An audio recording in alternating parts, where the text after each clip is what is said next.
Vamos imaginar a mente humana como a cena de um mistério complexo. Sabe, aqui as pistas não são impressões digitais nem pegadas, mas sim pausas, hesitações e algumas palavras que parecem totalmente aleatórias. Hoje, a gente vai atuar como detetives clínicos para explorar esse material. A ideia é entender como psiquiatras lá no comecinho do século XX usavam palavras super simples como verdadeiras ferramentas de interrogatório. E o mais fascinante, como um simples atraso na fala de alguém se tornava a maior pista para desvendar os segredos mais profundos e escondidos da mente. A nossa principal fonte de provas de hoje vem direto das páginas de Estudos Experimentais, o volume 2 da obra completa do Carl Gustav Jung. Olha, antes do Jung virar aquela figura mundialmente famosa por causa dos sonhos e arquétipos, ele era um cientista extremamente rigoroso lá na clínica psiquiátrica de Burg-Uelzen, na Suíça. Esse livro é literalmente a base histórica e científica de toda essa investigação. A gente não está falando de teorias jogadas ao vento, tá? São dados quantificáveis e experimentos reais que mudaram a cara da psicologia para sempre. O roteiro dessa nossa investigação de hoje, estruturado especialmente para quem está tendo o primeiro contato com o tema, é dividido em 5 passos. Vamos passar pelo experimento de associações, o papel da atenção, a descoberta dos complexos, dar uma olhada em exemplos clínicos reais e, por fim, fechar com o poder do inconsciente. Então, vamos direto para a parte 1, o experimento de associações. A gente costuma pensar nos primórdios da psicanálise como aquela cena clássica, alguém deitado num divã só batendo papo, né? Mas, na verdade, o experimento do Jung era tudo menos um bate-papo casual. Era um procedimento científico muito rígido e principalmente cronometrado. Funcionava assim. O médico falava uma palavra estímulo, tipo mesa ou inverno. Na mesma hora, ele acionava um cronômetro, medindo frações exatas de 1/5 de segundo. O paciente tinha que responder com a primeiríssima palavra que pipocasse na cabeça, e aí o cronômetro parava. Era um negócio de precisão absoluta. E detalhe, eles não faziam isso com 10 ou 20 palavras, não. O experimento padrão testava umas impressionantes 200 reações por pessoa. É muita coisa. Essa montanha de dados permitia que o Jung e a equipe dele criassem uma base super estrita. Juntando centenas de respostas, eles conseguiam literalmente mapear de forma matemática o que era uma reação rápida e normal e o que era uma reação mais perturbada. Mas, afinal, o que os médicos queriam ouvir? Eles queriam a chamada associação normal. Para simplificar bastante, uma associação é só aquele processo natural em que a nossa mente liga uma coisa a outra por lógica ou hábito. Por exemplo, se a palavra é inverno, uma mente que está rodando liso faz uma conexão super rápida e devolve um primavera ou frio. Isso é a prova de que a máquina mental está funcionando bem, engatando as marchas sem nenhum tranco. O que nos leva à parte 2 da nossa análise, o papel da atenção. O próprio Jung descreve a atenção como um mecanismo infinitamente complicado. A gente pode imaginar a atenção como uma teia gigantesca que liga a palavra que a gente ouve a todo aquele arquivo mental de palavras e memórias. O grande problema é que essa teia é super frágil. Ela balança facilmente se a gente está cansado fisicamente, mas o que mais importa aqui, ela é severamente abalada pelos nossos estados emocionais. Qualquer flutuação mais forte nas emoções balança essa rede inteira e fatalmente altera a resposta de quem está ouvindo. E é aí que entramos na parte 3, a descoberta dos complexos.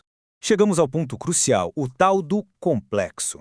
Traduzindo de um jeito bem prático, um complexo é basicamente um pacote de ideias ou lembranças lá no fundo do nosso inconsciente que carrega uma carga emocional enorme. É ele o grande culpado dessa história.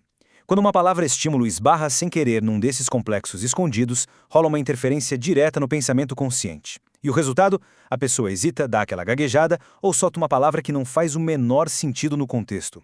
Isso fica muito claro se a gente usar uma analogia simples de mecânica. Do lado esquerdo, imagina a associação normal. As engrenagens da mente giram soltas, bem liso. Já do lado direito, o complexo age exatamente como se alguém jogasse uma pedrinha no meio dessas engrenagens. Dá um solavanco, sabe? Aquele barulho esquisito de metal raspando. O cronômetro do médico está rodando e o paciente simplesmente trava porque a palavra cutucou uma ferida emocional invisível. Esse tempinho a mais na resposta é praticamente a assinatura digital de que tem um complexo agindo ali nas sombras. Vamos ver como isso funciona na prática na parte 4, exemplos clínicos reais. Olha que interessante como um erro aparente esconde uma lógica interna super profunda. Num desses experimentos reais, o médico disse a palavra malte. O paciente demorou um tempão e respondeu pintor. Parece loucura, né? Zero relação. Mas investigando a fundo, o Jung descobriu que a palavra malte trouxe uma lembrança visual fortíssima da juventude daquele paciente que envolvia uma cervejaria local. Ao invés de reagir à palavra solta, a mente dele viajou longe no cheiro e na imagem da cerveja. E a resposta saiu totalmente desconectada do que tinha sido perguntado. Esse fenômeno nos ensina um termo clínico essencial, a perseveração. É literalmente a mente dando uma travada. A pessoa ouve uma palavra, mas algo lá dentro ecoa tão forte que a atenção dela fica presa numa imagem que já passou. A distração é tão absurda que ela perde o foco no que está acontecendo ali na frente dela e acaba falando algo sobre esse devaneio interno, ignorando totalmente a palavra estímulo do médico. Tem outras bizarrices nos arquivos do Jung que ilustram isso perfeitamente. Imagina só, para a palavra sacrifício, um paciente soltou cachorro. Para a palavra casamento, a resposta foi carneiro. Assim de cara, reações completamente sem sentido. Mas os registros mostram que essas palavras estavam conectadas por baixo dos panos na mente daquelas pessoas. Os complexos forçam essas pontes super esquisitas. O cérebro está tão enrolado nos próprios conflitos e traumas que o lado racional simplesmente solta o volante do raciocínio. E a gente não pode esquecer de um dos casos mais engraçados e trágicos documentados no livro. Uma paciente ouviu uma palavra que, sem querer, disparou uma memória morrendo de vergonha. O que ela fez? Ela entrou num curto-circuito total. O pânico bateu, ela tentou esconder a emoção e começou a olhar desesperada ao redor da sala para fugir daquilo. Aí ela viu uma cesta de lixo no canto e soltou a palavra cesta. O constrangimento emocional bloqueou tanto a mente dela que ela usou o primeiro objeto físico que viu pela frente como um escudo protetor. O que abre caminho, finalmente, para a parte 5, o poder do inconsciente. O próprio Jung conta uma história brilhante sobre ele mesmo para mostrar como esses bastidores da mente funcionam. Ele estava numa viagem de trem, tranquilo, fumando um charuto Havana. Do nada, pipocou a palavra Bunalvari lá na cabeça dele. Era o nome de uma pessoa lá de Paris. Mas de onde saiu isso? Fazendo o caminho inverso, ele percebeu o seguinte: Varinas e Manila eram marcas de fumo. O som de Varinas parecia com varila, que por sua vez misturou com a palavra em espanhol cigarrillo. Em uma mera fração de segundo, o inconsciente fez todo esse malabarismo de som e memória e jogou uma palavra aparentemente inútil para a superfície. Tudo no mais puro piloto automático. A grande sacada dessa obra inteira é que essas pedrinhas nas nossas engrenagens mentais não são formadas por bobeiras triviais do dia a dia. Uma esmagadora maioria desses complexos vem de emoções humanas super intensas e universais. Geralmente, estão muito conectadas a situações de amor, constrangimentos profundos e até à sexualidade. Basicamente, é o peso do que a gente esconde a sete-chave que dita, em segredo, as nossas reações mais simples.